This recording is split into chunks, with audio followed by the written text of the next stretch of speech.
Sue says her 35-year-old daughter, Karen's a severe alcoholic. She says her drinking is so out of control. If she doesn't stop, she'll die.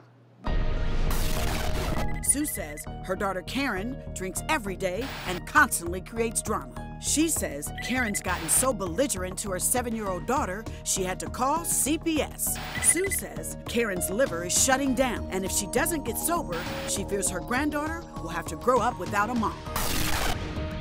Karen says it's tearing her apart that her own mother turned her in. She says her mother judges her, but she also has an addiction to chocolate. Karen says she wants to get better, but it's just too hard for her not to drink. Is Sue to blame for Karen's drinking? Or is Karen not taking accountability for her own actions?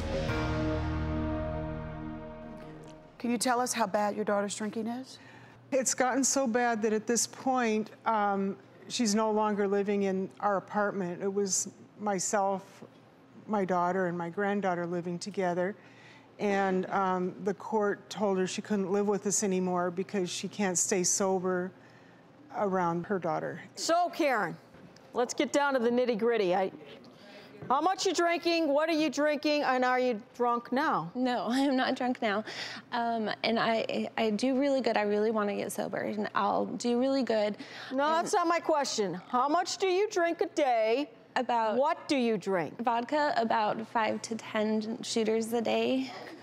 Shooters being the little bottles. Little bottles. Why are you drinking little bottles? Wouldn't it be like more economical to go out buy a fifth? They're easier to hide.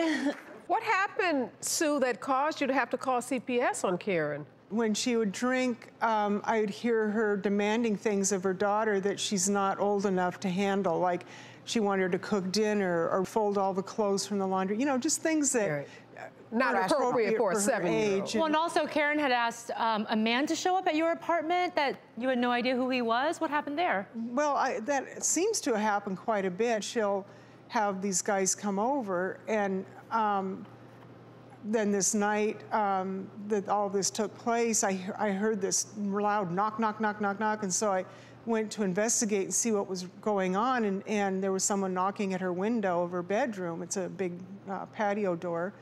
And so I opened the door, and he said, "Oh, I thought Karen wanted me to meet her here."